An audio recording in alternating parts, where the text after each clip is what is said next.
ऐसा जातक जिसके द्वादश भाव में केतु होता है बहुत भ्रमणशील होता है। नए नए स्थानों पर घूमना, नई नई वस्तुओं को देखना उसका शौक होता है और जब जब अवसर मिलता है वो इस शौक को, अपनी इस हॉबी को पूरा करने का प्रयास भी करता है। मामा पक्ष से उसका विशेष लगाव होता है और ऐसी भी संभावना है कि मामा के घर ननिहाल में वो ज़्यादा समय व्यतीत करे। 2 नंबर के कार्य, इलीगल कार्य से उसको धन का लाभ भी होता है, लेकिन न्यायालय में, कोर्ट में उसको इसकी जीवन में सफाई भी कई बार देनी पड़ सकती है।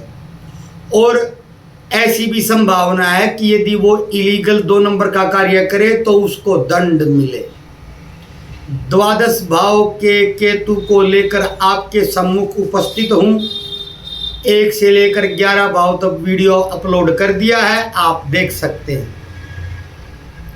ऐसा व्यक्ति जिसके द्वादश भाव में केतु होता है समाज में रहते हुए भी जैसे अदृश्य होता है।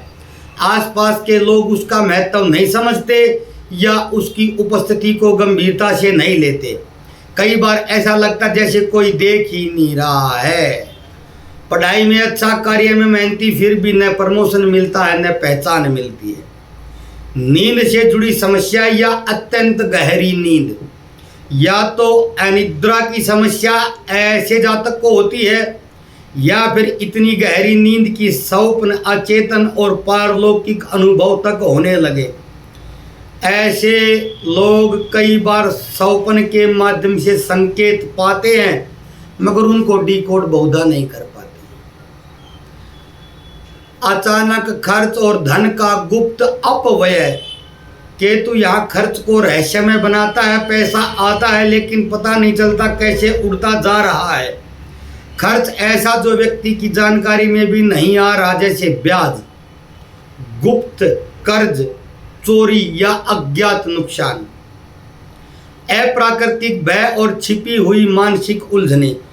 केतु द्वादश में व्यक्ति को कभी कभी ऐसा महसूस कराता है कि कोई छाया, कोई परछाई उसके साथ चल रही है, कोई देख रहा है, कोई है पर दिखाई नहीं दे रहा है। अकारण भय, बेचैनी या मानसिक थकावट।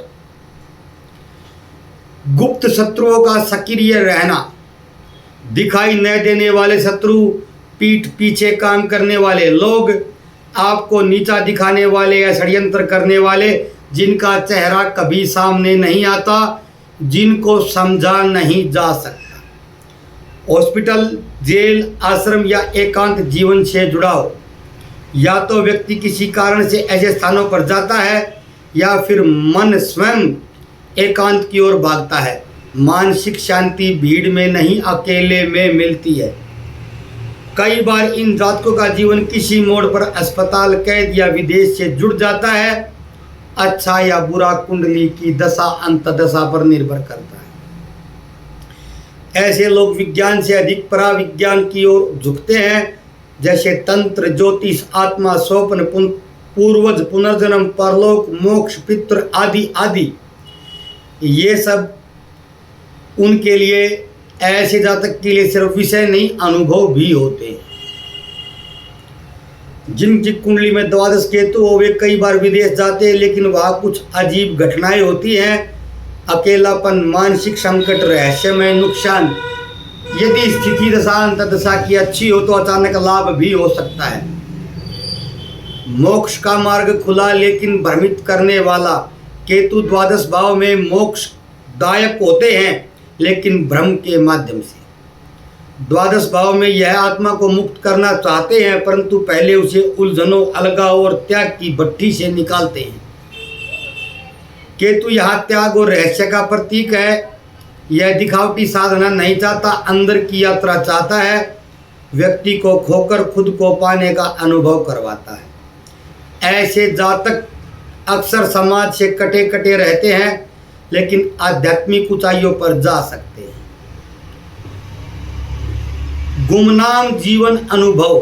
जातक को लगता है कि वह सब कुछ कर रहा है फिर भी उसे कोई नहीं जानता, उसकी मेहनत किसी को नहीं दिखती। यह लक्षण विशेषतः उन लोगों में दिखता है जो भीड़ में भी अकेले होते हैं।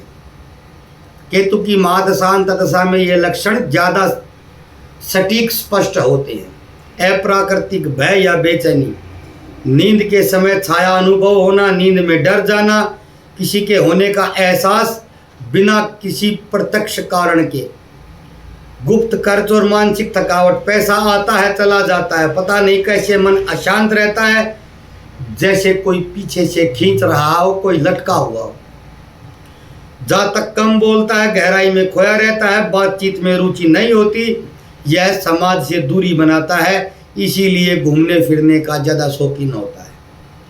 स्वप्न में अजीब अनुभव, पूर्वजों को देखना, पानी में डूबना, सर्प देखना, सुनसान निर्जन स्थान, पुराना मंदिर, अग्नि, राख, अंधकार आदि देखना द्वादश भाव में केतु का लक्षण होता है। द्वादश भाव में केतु संकेत देता है कि आत्मा किसी अधूरे मोक्ष पथ पर थी, वहाँ की वासनाएं अभी पूरी नहीं हुई है, इस जन्म में ब्रह्म और वैराग्य साथ साथ आएंगे। यह स्थिति कई बार ऐसे रण का संकेत भी देती है जो पूर्वजों के द्वारा लिया गया हो या कोई संकल्प लिया गया हो जो पूरा नहीं हुआ हो। जहाँ तक भीतर से कटा कटा महसूस करता है, इसका कारण उसकी चेतना में बैठा हुआ पुराना भय, धोखा या गहन पीड़ा हो सकती है। सावधानियां, क्या करे क्या न करे, अन्यथा कष्ट बढ़ेगा। यदि जहाँ तक किसी के साथ गुप्त रूप से धोखा करता है या किसी की पीठ के पीछे षड्यंत्र करता है तो केतु स्वयं उसे उसके विरुद्ध मोड़ देते हैं। मनोविकारों से अकेले न जूझें, चिंता, अवसाद, नींद की समस्या या भय हो तो उसे अनदेखा न करें, चुपचाप सहते जाना केतु को और गहरा बना देता है।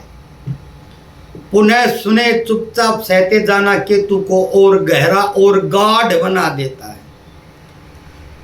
अज्ञात जगहों की यात्रा बिना विचार न करें, अनायास असावधानी से की गई यात्राएं, एकांत, तीर्थ या साधना स्थलों पर जाना नुकसानदायक, हानिदायक हो सकता है। गोपनीयता के नाम पर सब कुछ छुपाना ठीक नहीं।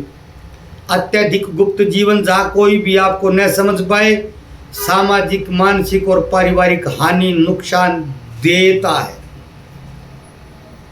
उपाय ऐसे जो अनुभव द्वारा सिद्ध हुए हैं, केवल शास्त्र किताब से नहीं लिए गए हैं। गुप्त दान करे, किसी को बिना बताए ही दान करें। केतु के दान में काले तिल का दान हो सकता है, नारियल, कंबल, पुराना कंबल, कई रंग का कंबल, लकड़ी की खड़ाऊं, नीला वस्त्र या चप्पल किसी गरीब को भी दिया जा सकता है, लेकिन चुपचाप। सप्ताह में एक दिन का मौन व्रत रखें। मानसिक शांति और आत्मनिरीक्षण के लिए सप्ताह में एक दिन जो आपको सुलभ लगे, सहूलियत हो, उस दिन का मौन व्रत रखें। ज़्यादा सही रहेगा रविवार का मौन व्रत रखें। पीपल या नीम के वृक्ष के नीचे नित्य कुछ समय के लिए ध्यान करें। केतु की ऊर्जा स्थिर होती है, मानसिक भय कम होता है। वृक्ष के नीचे ध्यान करने से, वृक्ष पीपल या नीम में से कोई भी एक आप चुन सकते हैं। पीपल या नीम न मिले तो बरगद, वट का वृक्ष का चुनाव भी आप कर सकते हैं। पूर्वजों के लिए तर्पण या जल का दान करें। अमावस्या को पितरों के नाम पर जल चढ़ाएं। यह केतु से जुड़े अतीत की गांठों को हल्का करता है। केतु के बीज मंत्रों का जप भी केतु की स्थिति में ऐसी स्थिति में लाभ देता है। केतु का वैदिक मंत्र है ओम केम केतवे नमः और केतु का तांत्रिक मंत्र है ओम स्त्राम स्त्रीम स्त्रोम सह केतवे नमः। प्रतिदिन प्रातः या रात्रि ध्यान में इसका उच्चारण मानसिक जैसा उपांशु मानसिक जो जब आप करना चाहे करिए। ये मंत्र की ध्वनि आपके शरीर के अंदर की उलझनों को शांति देती है। केतु द्वादश भाव में रहस्य भी है, मोक्ष का द्वार भी है। जो इसे समझ ले वह अंधकार में भी ज्योति देख सकता है, लेकिन जो इसे अनदेखा करे वह दिन के उजाले में भी खो सकता है। द्वादश भाव में यदि केतु है तो आपको विशेष आध्यात्मिक व्यक्ति के साथ अवश्य जुड़ना चाहिए। ये केतु का उपाय भी है और आपके मार्ग को प्रशस्त भी करेगा। लेकिन वो आध्यात्मिक व्यक्ति वास्तव में आध्यात्मिक होना चाहिए, ठगी कपट या लूटमारी वाला नहीं होना चाहिए। कभी आपका पैसा उसकी जेब में चला जाए और उसका थोथा ज्ञान आपके कान में रह जाए। ऐसा होना चाहिए जो वास्तव में आध्यात्मिक है, जिसको आपके पैसे धन का लोभ स्वार्थ नहीं है। ऐसा आध्यात्मिक व्यक्ति द्वादश भाव में स्थित केतु के जातक को यदि मिल जाए तो इसे केतु का या ईश्वर का या प्रकृति का वरदान समझे। केतु की दशा महादशा में कोई भी स्थान पर केतु स्थित हो कष्ट मिल रहे हैं तो एक मछली का उपाय मैंने बताया था कि मछली को कसाई की दुकान से लेकर जल में छोड़ें। सफ़ेद और काले तिल दोनों समान मात्रा में मिलाकर, मात्रा कितनी भी रख सकते हैं, बहते जल में प्रवाहित करें। गणेश अथर्व शीर्ष का पाठ केतु की किसी भी स्थिति में लाभ देता ही है। मंगलवार का उपवास भी लाभ देता है। मंगलवार को किसी भी मंदिर की छत पर ध्वजा को लगाना भी लाभ देता है, यानी झंडा कह सकते हैं। कुत्ते को भोजन देना, विशेषकर सफेद रंग के चावल उबाल कर देना भी केतु की स्थिति में लाभ देता है। केतु की स्थिति में दुख बढ़ जाए तो उसका ज़्यादा विस्तार फैलाव न करे, ये भी लाभ देता है। और कोई उपाय आप न करना चाहे या आपके लिए संभव न हो तो थोड़ी सी हरी दुर्वा, दूब, कच्ची घास और 2 बूंदी के लड्डू भगवान प्रथम पूज्य गणपति को अर्पित करना भी लाभ देता है। अंधे को भोजन कराना भी केतु की हर एक स्थिति में लाभ देता है। आज मैंने केतु की 1 से लेकर 12 भाव में स्थिति पर अंतिम वीडियो डाला है। सभी वीडियो YouTube पर अपलोड हैं, ये भी थोड़ी देर में अपलोड हो जाएगा। कल परसों में एक वीडियो अलग से दूंगा जिसमें प्रत्येक 12 भाव में स्थित होने पर जो वास्तविक फल 2-4 सबको मिलते हैं उन पर एक वीडियो लेकर आऊँगा, जिसमें 12 के 12 भाव पर बताऊँगा। वो वीडियो भी आप अवश्य सुने। केतु की सीरीज मैंने कंप्लीट की। अब मैं राहु के 12 भावों में स्थित होने पर क्या फल मिलते हैं इस पर सीरीज प्रारंभ करूंगा। आपको अच्छी लगे तो वीडियो को लाइक किया करें। कोई आपका प्रश्न हो, कोई क्वेश्चन हो, कोई शंका हो, कोई संदेह हो तो बेहिचक बेझिझक बिना किसी शंका के कमेंट बॉक्स में प्रश्न किया करें। प्रश्न उचित लगा तो वहीं उत्तर भी देता हूं और वीडियो का लगा तो वीडियो भी बना कर देता हूं।